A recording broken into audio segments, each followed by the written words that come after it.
Hi friends, good morning. तो एक बार फिर से स्वागत है हमारे सोनी टेक केडीयू चैनल पर। इस सीरीज में हम लोग बात कर रहे थे क्लास 10th के मैथ, जिसमें कि ऑल थ्योरी हम करा रहे थे।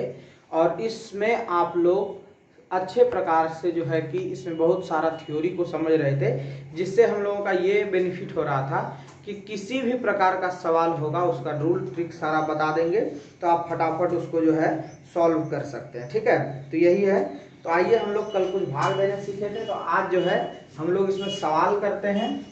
जो एक्सरसाइज आपका 2.3 का है, प्रश्न कहता है विभाजन एल्गोरिथम का प्रयोग करके निम्न को भाग देने पर फल क्या होगा, बताइए। तो यहाँ पर gx से भाग देना है px में। ठीक है, तो gx का मान दिया हुआ है x स्क्वायर माइनस 2, और इसमें है x cube minus 3x square plus 5x minus 3। कल हम एक साधारण छोटा सा बताए थे, आज हम बड़ा जैसा बताते हैं। और इसको बड़ा जैसा जो बता रहे हैं, इसका जो है भागफल और शेषफल निकालना। एक समझ लीजिएगा तो सब समझ लीजिएगा, बस लास्ट इसको देख लीजिए। एक्स स्क्वायर माइनस 2 से भाग देना है एक्स का क्यूब माइनस 3x का स्क्वायर प्लस 5x और माइनस 3। ये हम लोगों को जो है कि भाग देना है। अब हम लोग क्या करेंगे, इसमें ये वाले से शुरुआत वाले में भाग दो, यानी कि एक्स स्क्वायर से एक्स क्यूब छोटा टर्म में। ठीक है, तो देखिए एक्स क्यूब को क्या लिख सकते हैं, एक्स स्क्वायर गुना एक्स क्यूब की 2 power 1 power 3 power x square. बचा हुआ कितना रहा, एक्स, ये दोनों कट गया। एक्स से इसको क्या करना है, गुना कर देना। एकदम सरल विधि से बता रहे हैं। तो इसको गुना कीजिएगा तो कितना हो जाएगा, एक्स क्यूब।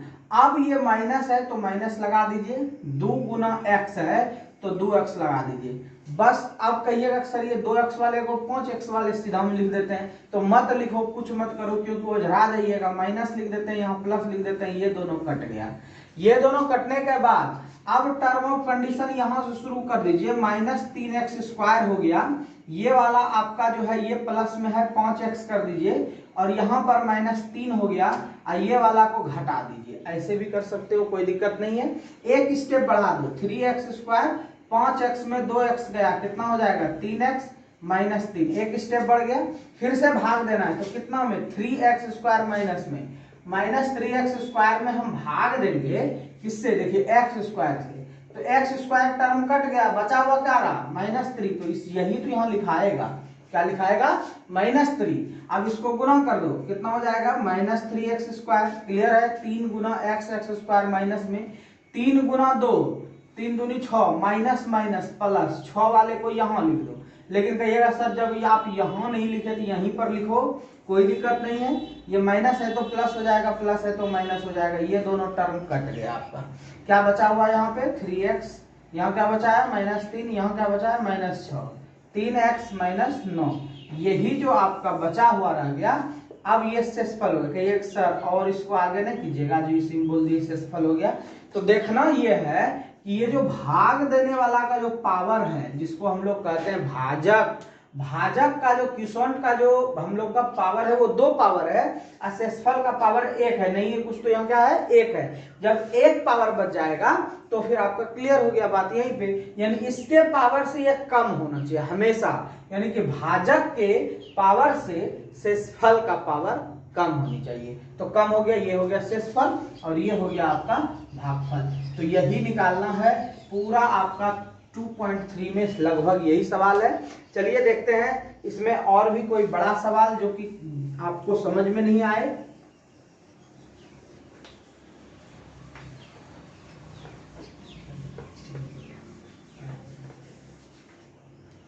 देखिए इसमें बाकी सारा एक ही जैसा है, कर सकते हैं। नेक्स्ट देखिए, एक सवाल है जो कि आपको थोड़ा सा कंफ्यूजन में डाल सकता है, जो मैं प्रश्न को पूरा लिख देता हूं, और वीवीआई प्रश्न भी है। ये आपका 2.3 का 3 नंबर है। 3x to the power 4 plus 6x cube minus 2x का स्क्वायर माइनस 10x माइनस 5 यदि है, कहता है कि अन्य सभी शून्य ज्ञात कीजिए। और भी जो इसके शून्यक हैं, शून्यक बराबर व्हाट करना है कि कौन कौन से कितने शून्यक हैं, सभी शून्यक को ज्ञात करना है। जबकि 2 शून्यक दिया हुआ है, 2 शून्यक इसका दिया हुआ है, जो है √5/3 और -√5/3। ये हम लोगों को दिया हुआ है। चलिए तो देख लेते हैं कि ये वाला कैसे बनता है। तो शून्यक जब होगा तो इसका x चर है, तो x बराबर एक शून्यक हो जाएगा 5/3। जैसे ही हो जाएगा तो लिखिएगा दोनों तरफ वर्ग करने पर, जैसे ही लिखिएगा दोनों तरफ वर्ग करने पर ये क्या हो जाएगा, x का स्क्वायर हो जाएगा और इधर 5/3 हो जाएगा। इसको आप इधर से गुना कीजिए तो 3x स्क्वायर बराबर 5 हो जाएगा। 5 को इधर लेता है ये 3x स्क्वायर माइनस 5, ये आपका एक गुणनखंड होगा, क्योंकि गुणनखंड से ही निकलता है आपका जो है कि शून्यक। तो ये गुणनखंड चर हो गया, इसलिए ये इससे विभाजित होगा। चूंकि लिख देना है, चूंकि 3x स्क्वायर माइनस 5 एक गुणनखंड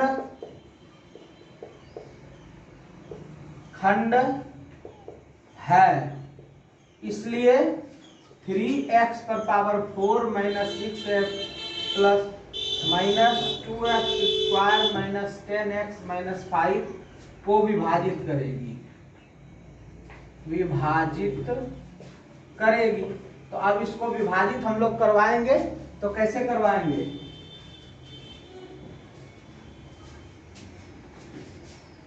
ऑन नहीं होगा ये, ऑन नहीं।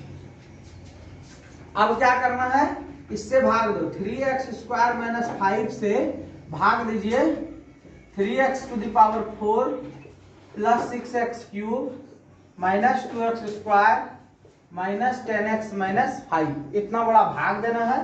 तो डरना नहीं है कि इतना बड़ा भाग कैसे होगा, अगलका से अगलका को खाली भाग दीजिए। देखो 3x स्क्वायर और यहाँ कितना है 3x पर 4, तो 3 3 कट गया, एकदम ध्यान से समझना। x 4 को क्या लिख सकते हैं, x स्क्वायर स्क्वायर कटा, क्या बचा हुआ रहा, x स्क्वायर, जो बचा रहा उसी को लिखना है, x स्क्वायर हो गया।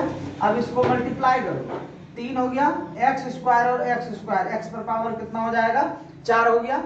अब क्या करना है, यहाँ पर माइनस का चिन्ह है, अब ही थोड़ा सा दिमाग लगा लीजिए। देखिए माइनस है तो माइनस दे दीजिए, आप कहाँ दे सकते हैं, यहाँ भी दे सकते हैं, लेकिन देखिए जाति का है x स्क्वायर गुना 5 x स्क्वायर होगा, x स्क्वायर के जाति के सीधा हम लिखिए, क्योंकि स्टेप कम करना है। जब सीख जाओगे तो स्टेप कम हो जाएगा अपने, माइनस होगा यहाँ और यहाँ प्लस होगा, तो ये दोनों कट जाएगा।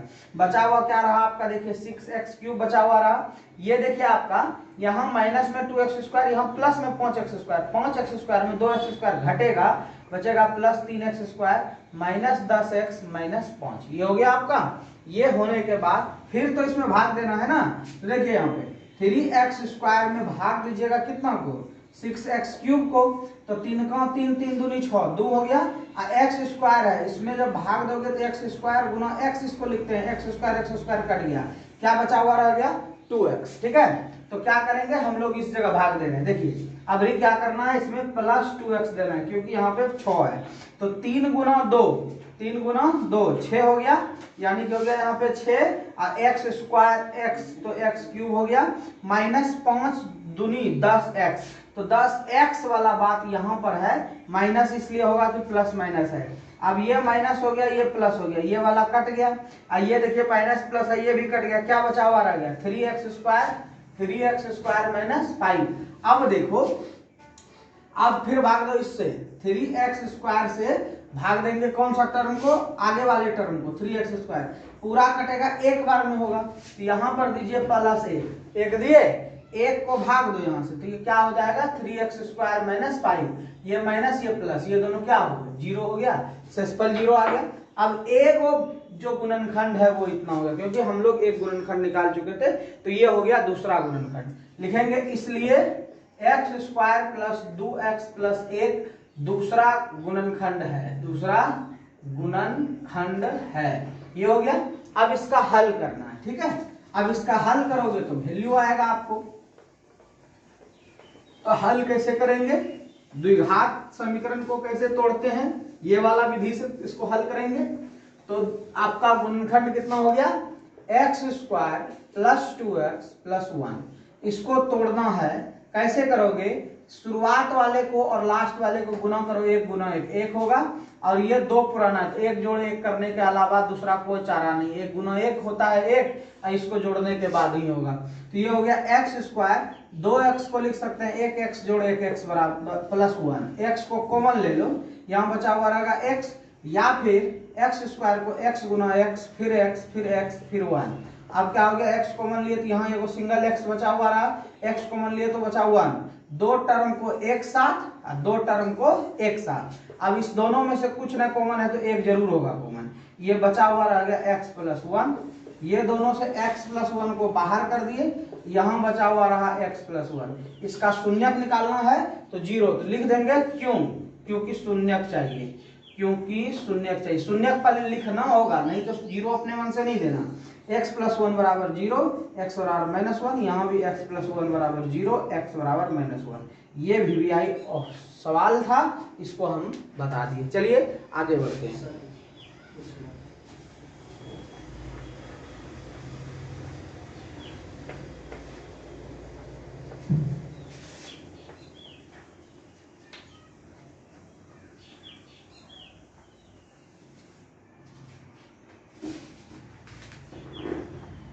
अब आपका 2.3 में सारा सवाल क्लियर हो गया, अब इसमें कोई भी सवाल नहीं है, ठीक है। चलिए अब हम लोग आ जाते हैं दो चर वाले रैखिक समीकरण में, और इसमें जो है दो चर वाले रैखिक समीकरण में हम लोगों को सबसे ज्यादा चीज ध्यान में रखना होता है। सबसे पहले जो इसमें कह रहा है उस बात को समझिए, ठीक है। चलिए हम लोग दो चर वाले रैखिक समीकरण पर बात करते हैं। अब देखिए हम लोगों का क्या है, दो चर वाले रैखिक समीकरण, इसको बढ़िया से समझना है, ये लंबा चैप्टर चलेगा, ये जो है थोड़ा लंबा है। दो चर वाले रैखिक समीकरण, इसमें देखिए लंबा होने का मतलब क्या क्या है। इसमें आप पढ़ेंगे ग्राफ, क्या पढ़ेंगे, ग्राफ। उसके बाद हम लोग इसका पढ़ेंगे हल, उसके बाद हल की विधि, हल की विधि, और फिर पढ़ेंगे भाषा। तो देखिए ये चार पढ़ने में इससे बहुत ज्यादा सवाल भी रहता है, ध्यान देना है, इससे सवाल भी ज्यादा रहता है। तो चलिए हम लोग ये चार को हम लोग देखिए कैसे हम लोग डिफाइन करेंगे। इसमें 5-5, 6-6 चैप्टर है। मैं बता दूं कि कितना चैप्टर है, ये देखिए लास्ट में ऐच्छिक 3.7 में है, यानी कि आप 7 चैप्टर इसमें लगभग पढ़ेंगे, ठीक है। ये लंबा चैप्टर है और इससे बहुत सारा सवाल भी रहता है। एक ग्राफ का तो फिक्स रहेगा, एक भाषा वाला सवाल इससे फिक्स रहेगा, उसके बाद बहुत सारा ऑब्जेक्टिव भी फिक्स रहेगा, इसलिए इससे बहुत ज्यादा सवाल रहता है।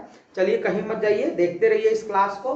सबसे पहले देखना है यहाँ पे चर क्या आया, दो। दो तो आप जान रहे हैं, गिनती में एक के बाद आती है दो, यानी 1 1 2। ये चर जो है, चर का मतलब हुआ मान बदलने वाला, मान बदलने वाला। तो मान बदलने वाला कौन होता है, x होता है, y होता है, z होता है, मीन्स a से लेकर के z तक कुछ भी होता है जो हम एक काल्पनिक संख्या को मान लेते हैं, यानी कि कल्पना कर लेते हैं कि ये x है, y है, z है, ये हो गया।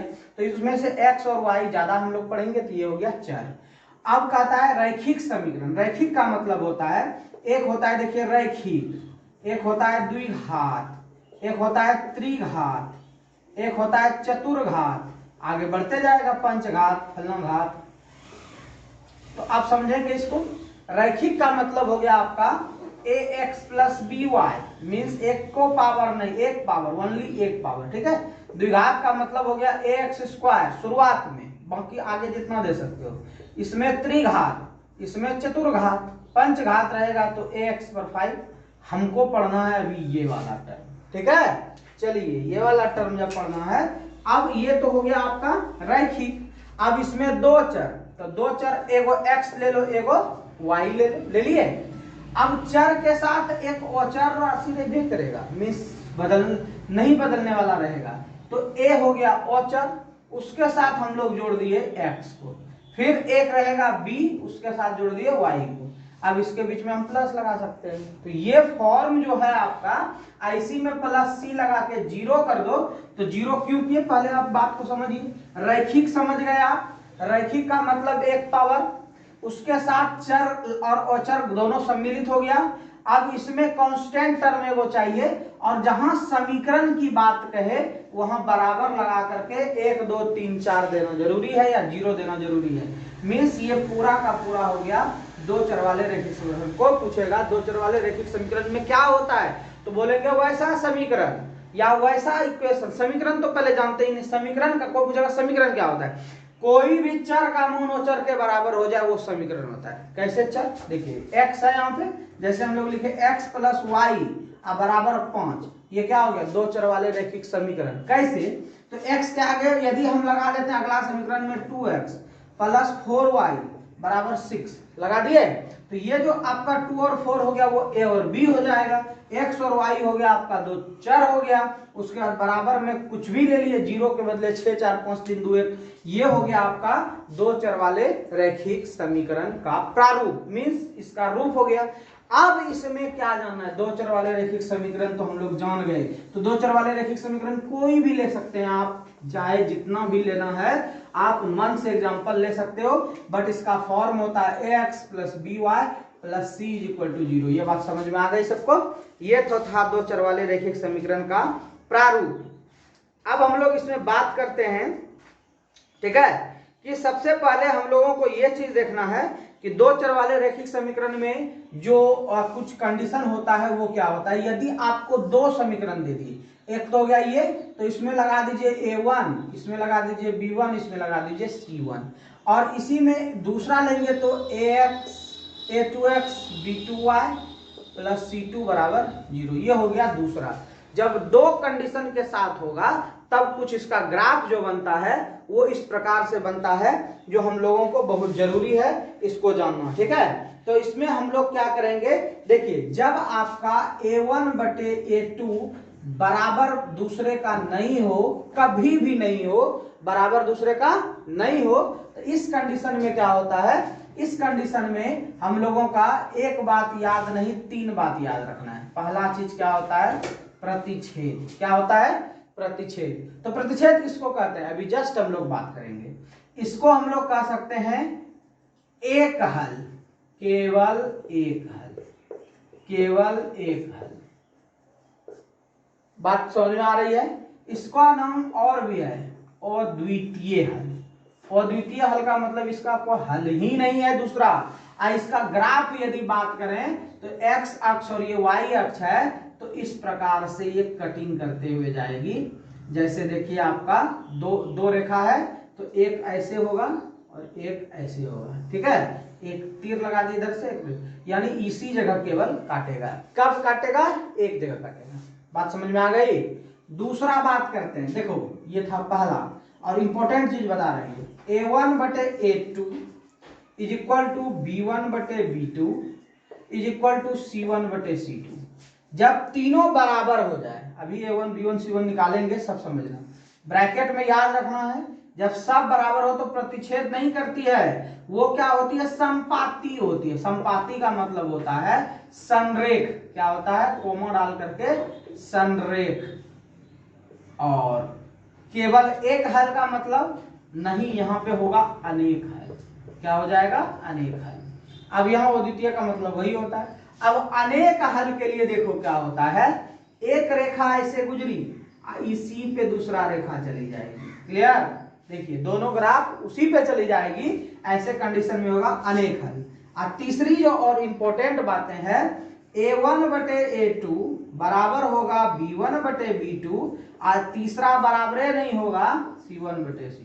पहला दोनों बराबर और तीसरा बराबर नहीं, इस कंडीशन में होगा आपका समानुपाती लिखे थे, यहां पर समांतर होगा। क्या होगा, समांतर। समांतर जब होगा तो कोई हल नहीं होगा। क्या होगा, कोई हल नहीं।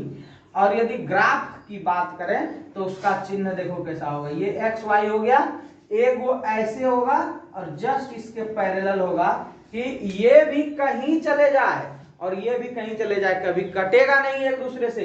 तो कटने वाला का रूप a1 बराबर b1, a1 बटे a2 बराबर b1 बटे b2 कभी नहीं होनी चाहिए। और जो कि एक के पर हो जाए उसमें तीनों बराबर, और जिसमें एको को बराबर न हो उसमें पहला बराबर और दूसरा बराबर नहीं। याद रखने का ऐसा तरीका हो गया, जब सब ठो बराबर तो संपाती और संरेख और अनेक हल, और जो उसी रेखा से गुजरेगा, और a1 बराबर a2 यदि बराबर है पहला वाला दूसरे का और तीसरा बराबर नहीं, तो समांतर कोई हल नहीं। ये बहुत मोस्ट इंपॉर्टेंट बात है, इसको याद रखना है।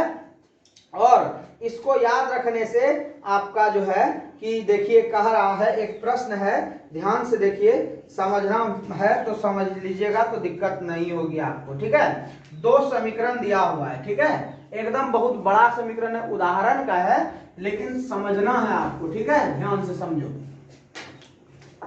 देखिए ये है 5x - 8y + 1 = 0, और दूसरा है 3x - 24/5y + 3/5 = 0। ये है टर्म। ठीक है, इसको हम लोग क्या करेंगे, कैसे जानेंगे कौन सी है।